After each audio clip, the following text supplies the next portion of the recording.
Hello, magandang hapon po sa inyong lahat. Just to start my short talk, I'd like to ask a little bit of audience participation, if you don't mind. I think this is the perfect time to stretch our arms a little bit. So a show of hands lang for a few questions. So first question is, who has participated in a cleanup drive? Cleanup drive? Oh, marami. Okay. What about a medical outreach program? Okay. Ito, a Christmas party for either an orphanage or a home for the aged. Okay, so parang lahat tayo nakaka-participate na. What about a community outreach? Probably building homes. Last question, tree planting. Okay, ito pa parang lahat tayo naka-participate na. Now, I guess ito pala yung final question talaga.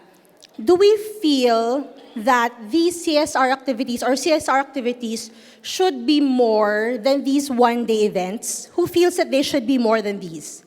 Okay, so we feel, diba? So, that's correct. Now, the League of Corporate Foundations is an organization that believes that CSR activities should be more strategic. Sorry.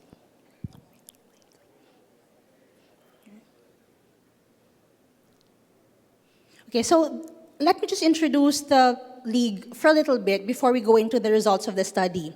So the League of Corporate Foundations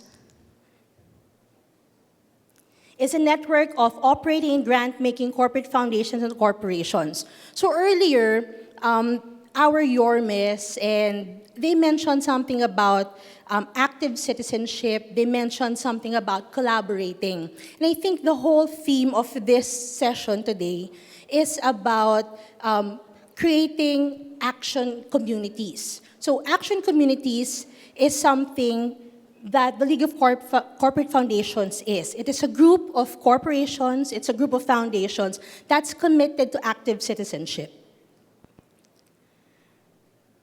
So it has 96 members. So 96 members out of thousands of registered corporations in the Philippines. So this is a very small subset of what private corporations can actually contribute to nation building.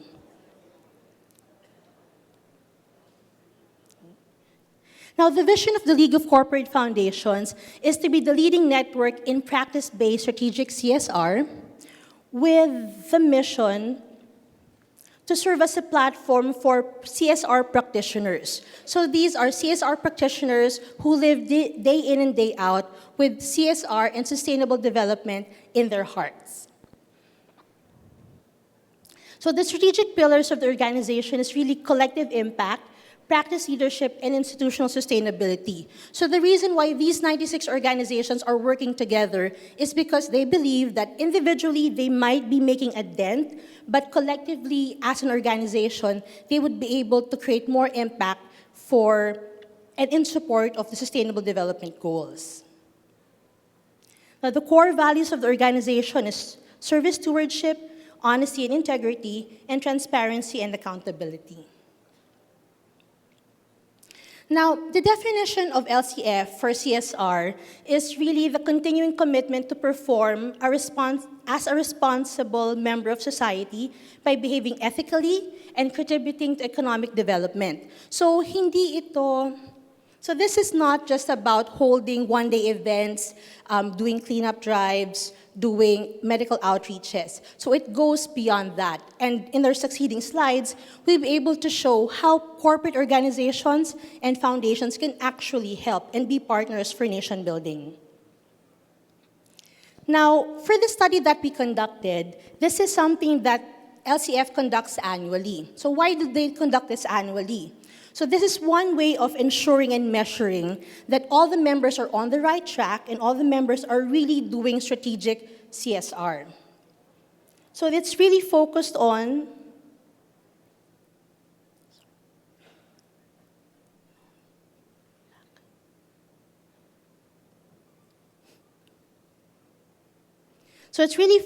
identifying possible areas that need this collective support from the private sector. So LCF believes that they are the partners of the government in nation building. In 2016, this expanded to cover the thematic areas or the areas of operations for potential collaborations. And for 2018, this involved the assessment of strategic areas for interventions, collaborations, and partnerships with very specific focus on achieving and helping achieve the Sustainable Development Goals. So this shows us what the collective efforts of 58 LCF organizations can bring to the table. Private organizations have the resources, both financial and human resource. Now, out of the 96 organizations that I mentioned earlier, with 58 organizations, they're able to contribute 4.4 billion in terms of budget that can be used for projects.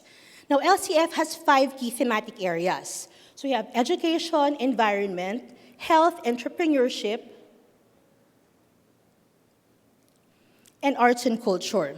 Now, out of these 5 key thematic areas, education, we have 37% of this budget going to education projects, 23% going to environment, health at 21%, and we have entrepreneurship and arts and culture at 4% and 1%. Now, there are other pet projects by these organizations outside the 4 thematic areas, and that would make up 14%. But can you imagine 4.4 billion from 58 organizations? Imagine the number of corporations or registered corporations in the country and what that collective impact could be if we can just harness that. So under education, again, this is for LCF members, 45% of that budget goes to infrastructure building and physical facilities. 25% goes to scholarship, and then the rest are distributed for teacher training and development program, student development, and support for specific learning areas and programs. Now, we mentioned earlier that we want or we feel that CSR activities should be more than the one-day events. And we will be giving some examples of how LCF members are actually challenging themselves in creating these types of programs.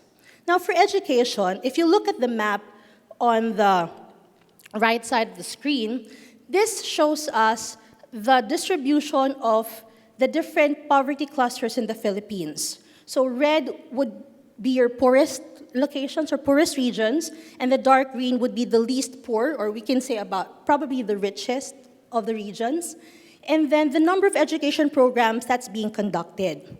So one of the survey tells us is that in terms of education programs, the bulk of the programs, so the 66 117 ones, are actually being conducted in Metro Manila only.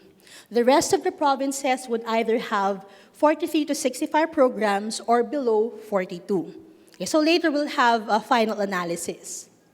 Now, in terms of a creative way of a CSR activity for education, we have a guild awardee. So this is Project Liadlaw. So this is under the Vivan Foundation, again, a member of LCF. This is towards education, and the main goal really initially was just to electrify off-grid schools. However, by understanding what's happening on the ground, if they just electrify the schools, once the solar panels, once the technology starts to age and starts to malfunction, there will be nobody there who can provide technical support. So what did the program do? So on top of providing the technology for your off-grid schools, to electrify your off-grid schools, the program also integrated within the existing curriculum for senior high school students an electronic installation and maintenance module. So that way, within that area, you now are creating students, after they graduate this particular program, that can service the installations provided by this particular initiative. So it's a 2-in-1. It's a win-win solution, and this also ensures the sustainability and the longer-term lifetime or life cycle of this particular initiative. Now, when it comes to health, so 43% goes to direct services. So these are your medical missions, this could be surgery missions, this could be dental missions. 30% goes to capacity building, and then the rest goes to either health promotion and literacy and infrastructure support. Now, when we look at the distribution of our health programs, similar to education, they found out that the bulk of the programs of their member organizations are also centered in Metro Manila. Okay, so again, we'll address that information later. And then the poorest regions would have the least number of programs, and then the least poor regions would have more programs. One example of a great initiative under the health program space is the Ideas Positive by the Unilab Foundation. So the Ideas Positive, so it's already on its 8th run. So its theory of change is that if you develop the competencies and present opportunities to the Filipino youth, they will be able to create and they will be able to find solutions for health-initiated activities. Okay. So on its 8th run, it was already able to transform 35 communities and engage 100,000 youth, reach 17 regions, and have 94 youth-led health projects. So these are youth-led projects. Okay. So by citizens, for citizens. So for entrepreneurship, so this is an example of a program by the Aboitiz Foundation. Now, for the internally displaced persons, they were able to create them or develop them into farmer entrepreneurs. So they are enabling them to manage and operate viable and competitive, resilient agribusiness, specifically corn.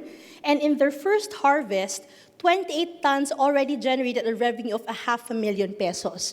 Empowering them or empowering the participants to actually create additional investments in terms of livelihood activities like buying a habal-habal. Okay, so it's exponential and hopefully it's more sustainable. When it comes to environment, so we have an energy from the EDC, we have the Binhi project. So this is the country's first comprehensive private sector-led reforestation program, and they were already able to plant 6.4 million seedlings and 9,000 hectares rehabilitated. So that's the extent of the program. For arts and culture, this is under ABS-CBN. This is Katdo Kamo, and this is really empowering and encouraging your local community to embrace their culture and also helping them in terms of tourism. Okay. And then, of course, there are other themes. In terms of beneficiaries, LCF was able to reach 35.1 million individual beneficiaries, but again, everybody's concentrated in Metro Manila. So our key takeaway here is that more programs are concentrated in the least poor. Most programs across thematic areas are concentrated in Luzon, specifically in Metro Manila. And just to illustrate the disparity, this is 60% more than the programs in Visayas and 140% more than programs in Mindanao. So with this data, LCF members are actually challenging themselves to expand from their comfort zone, to go to the poorest regions that actually need more help. So the key challenges for members is really to find suitable partners and coordinating with the government. So probably this is an avenue to open the discussion for more collaboration. So how can foundations and corporations be more strategic to maximize impact? Okay, so very briefly, so we feel that the interconnection of SDGs will be very critical. So when we look at SDGs are actually related with each other by measure. The weight or the measure is really dependent on the number of targets that are shared between the SDGs. Okay? And mapping LCF's activities, we see that this is where their programs are generally located. So it's focused on SDGs 1, 4, 5, 8, and 10. So if you map the member organizations, this is what that will look like. Oops. There. So the bulk of your organizations are focused on SDGs 1, 3, and 4, with very medyo minimal work happening dun sa ibang SDGs natin.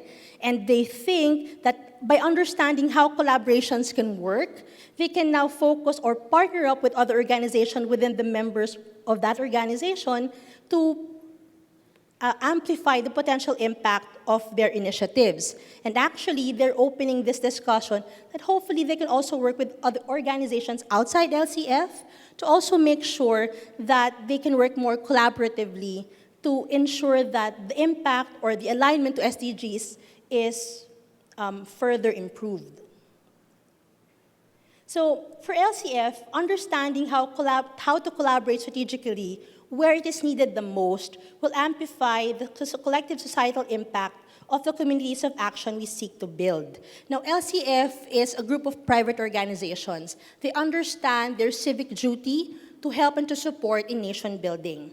Okay? And hopefully, with this, we can open that discussion, and you can always contact the LCF organization for more information. Thank you.